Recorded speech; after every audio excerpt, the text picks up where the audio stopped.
Masechet Nedarim Daf Ayin Vav. We are in the middle of a discussion of this Mishnah of someone who's going on a trip, and he tells his wife, any vows that you make from now until I come back, they should be annulled. And this was a machloket. Chachamim said, doesn't work. You can't just annul things for the future. But Rabbi Eliezer says it does work. And he proved this from a Kal Vachomer, that if a husband can nullify vows that already exist in the past and there already is a prohibition, then all the more so he can preempt and nullify vows that have not yet created a prohibition. All right, so that was the Kal Vachomer, and the Gemara then asks, according to Rabbi Eliezer, should we assume that when he does make such a declaration preemptively, and then a few days later the wife makes a vow, is it that the vow applies, creates a prohibition, and then is canceled a second later? Or is it that it kind of protection, a force field, shield, and the vow does not ever even come into existence at all? That was our question. We saw three proofs in different ways, and now we're going to see a fourth and last proof, and this one actually will work. Tashema. Amad lehem Rabbi Eliezer. This is from a Baraita. We already quoted parts of the Baraita.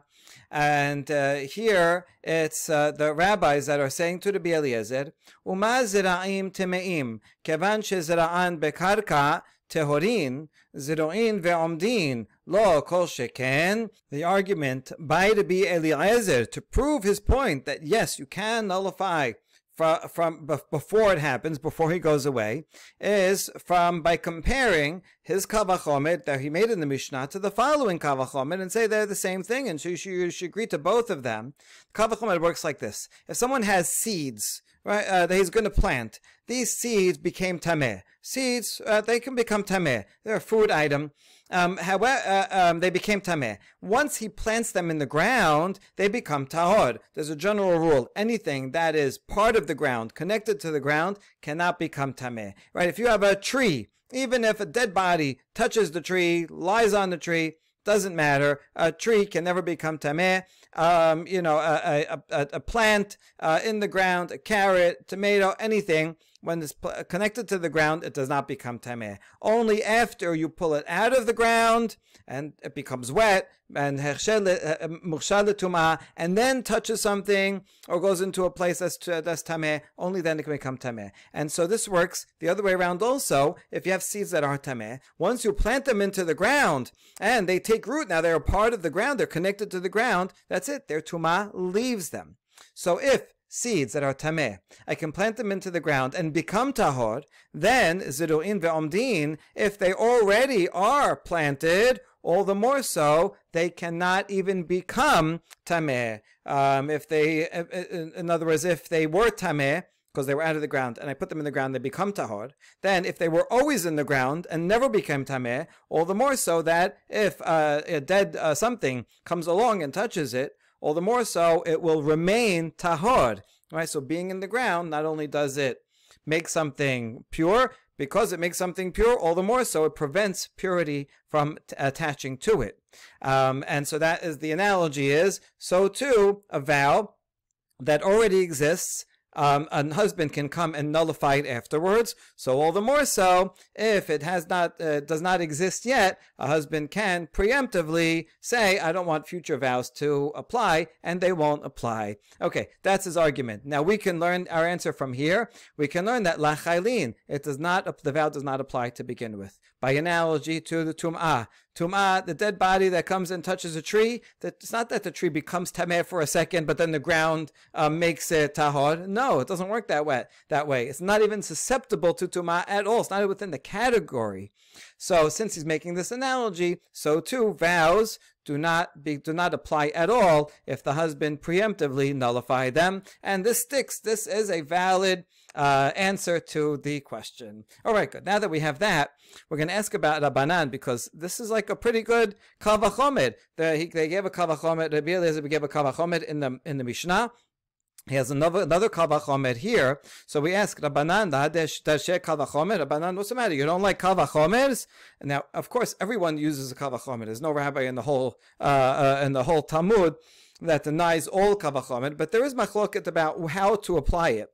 What's interesting about this Kavachomed, both this one here and the one in the Mishnah, is that we're not comparing two different items, but rather we're comparing the very same item with two different time periods, right? If it works afterwards, then certainly it should work before. And would the rabbis agree with this type of Kavachomed? We say yes, they do, because look at the following Braita, which is Rabbanan. This is not only to be Eliezer. Is a man allowed to sell off his daughter once she becomes a Na'ara, when she becomes about 12 years old? Amarta Kavachomed Mechura Kevar Yotz'a, Ena Mechura Enodin Shelo Timacher. Well, there's a Torah law that the basic Torah law that a father can sell his minor daughter. It doesn't sound as bad as it is. It's not as bad as it sounds, although it is still kind of something we wouldn't want to do today. The idea is if a family is poor, down and out, they can't even feed their daughter, they would sell their daughter to another family, but it's not as selling as a slave, selling for marriage. The idea is that that girl would do chores in that house. They would give her food and shelter and clothing, and then when she comes of age, someone in that family, the guy who bought it or his son, would marry her, and then she would be a regular wife. So it's not nothing to do with slavery here. It's just a marriage that's a planned marriage from way before, and a way to be able to feed the child so that she doesn't starve.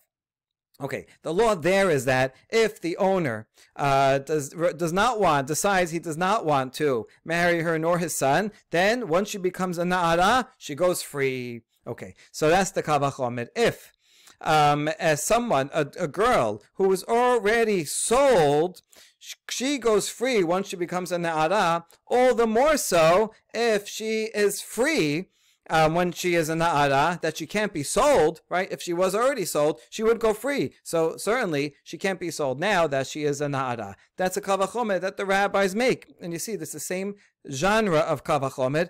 We're not comparing two different laws, but rather the very same law in two different time periods. And that's a valid, they use it as a valid kavachomed. So how come Rabbanan would disagree with Rabbi Eliezer's kavachomed here, this one, and more importantly, the one in the Mishnah, that says if a man can nullify vows afterwards, certainly be able to nullify vows before?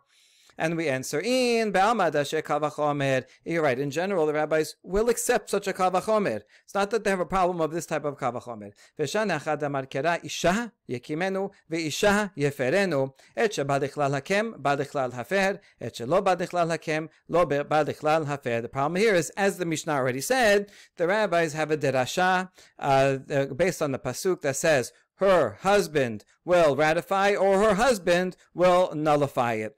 Because back to back it compares ratifying to nullifying. So Rabbanan say anything that can be ratified can also be nullified. Anything that cannot be ratified cannot be nullified. And everyone agrees that a husband cannot pre-ratify all future vows that she makes while he's away. That does not work. You can't ratify something that does not exist. And therefore this hekesh comes to nullify the kavachomed and say, sorry, this kavachomed does not work in this case, even though in other cases that logic would work. All right, and that's the conclusion of that Mishnah. And now we get to the next Mishnah. Hafarat nedarim kol hayom yesh bedavar lakel ul hachmir. How long does a man have to nullify his wife's vows? It starts on whenever it starts on at the moment that he hears about it. When it doesn't matter when the vow was made. As soon as he hears about it, he has the entire day. Okay, and this as both works for leniency and for stringency. How so? Kesad. Nadra belele Shabbat, yafer belele Shabbat, ubiyom Shabbat ad shetechshach. If a woman made a vow on Friday night, in that case, the husband can nullify it on Friday night and on Saturday day until sunset. So a day means, right, all the way until nightfall. of the next day. So in that case, he would have, a long time, over 20 hours. Whereas,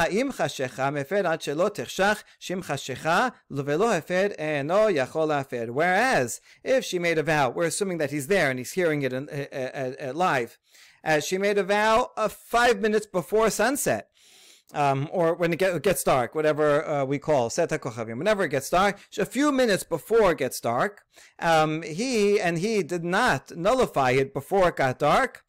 He can nullify it until it gets dark, but that's it. Once it gets dark, even if it's only 5 minutes, that's it. He can no longer nullify it. So the point here in the Mishnah is that we follow from whenever it happens during the 24-hour period of the day, from sunset to sunset, you have only until sunset. So that might be 23.5 hours, or it might be 5 minutes, but it always ends at nightfall on that very day. All right, that's the opinion of the Mishnah, that we go till the end of the daytime. However, this is subject to a machloket. Tanya, the Gemara adds, Hafaran dedarim kol hayom, Rabbi Yosef, Rabbi Yehuda, Rabbi Elazar, Rabbi Shimon, amru me'at le'et. Tanakama agrees with our Mishnah that says you have the daytime, meaning the entire night and day until sunset. But it always ends at sunset, and therefore sometimes it's 5 minutes, sometimes it's 23 hours, 24 hours less a minute.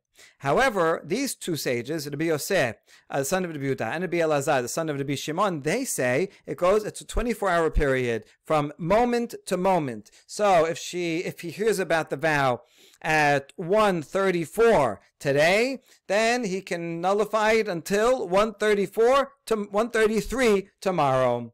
My Tama, the Tanakama, Amad Kera, Beyom Sham'ah. Now, what is the derivation of Tanakama that it goes by the day until nightfall? Because the Pasuk says, on the day that he hears. Here's the Pasuk right here. Isha Beyom Sham'ah. On the day that he hears about it, he has to nullify it. So, day means until it turns into nightfall. But, you see a couple Pasukim later, it also says Miyom El Yom. So, each one is emphasizing one or the other. We'll see what each side does with the other phrase.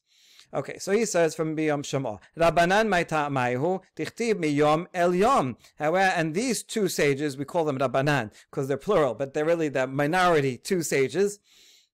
This pair, we'll call them. They say 24 hours because it says from day to day. So that indicates from a certain time on this day to the same time on the next day. Good. According to Tanakama that says it's until nightfall, what is he going to do with the pasuk that says from day to day? He says, no,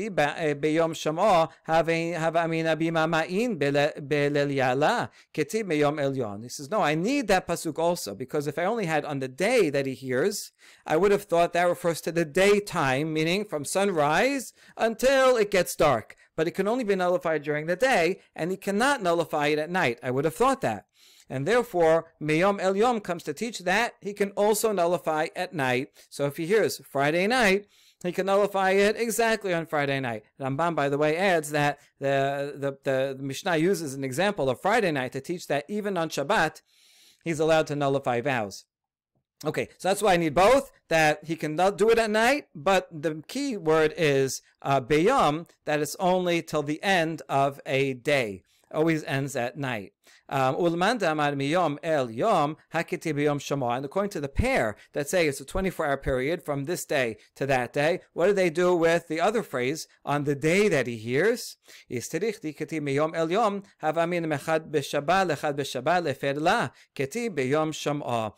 it also, because if it only said from day to day, that's ambiguous. I would have thought that meant maybe from Sunday to Sunday, right? Miyom El Yom means the same day of the week.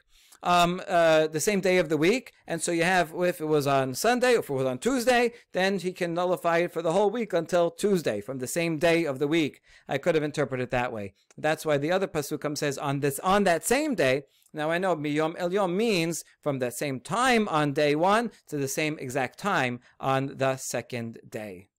Amar Rabbi Shimon ben Pazi, Amar Rabbi Yehuda, Amar Rabbi Yoshua ben Levi, and halacha keoto hazug.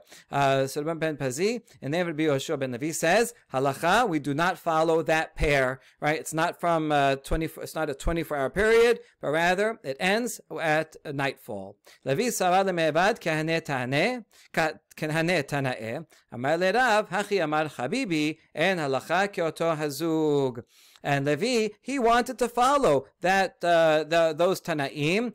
See, those Tanaim are actually more lenient for the husband, because now you always have a 24-hour period, no matter what.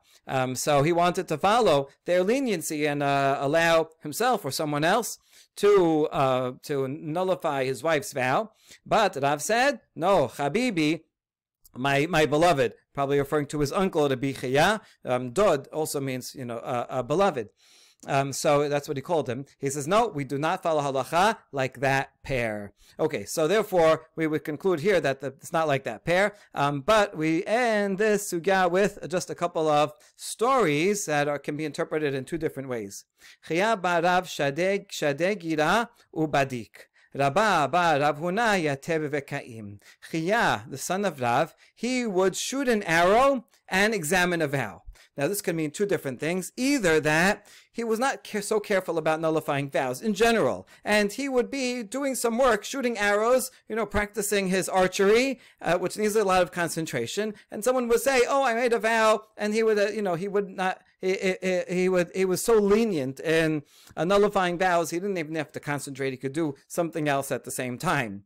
And similarly, Rabbah, the son of Rav Huna, he would sit and stand immediately and not make a comprehensive examination. He would sit because he's supposed to sit when you make a judgment. He would be a sit like, okay, so you didn't mean the vow? All right, next. And he would stand up and nullify it easily. That's one interpretation of these two stories. The problem with this interpretation is that it has nothing to do with what came before. It's not about the time period.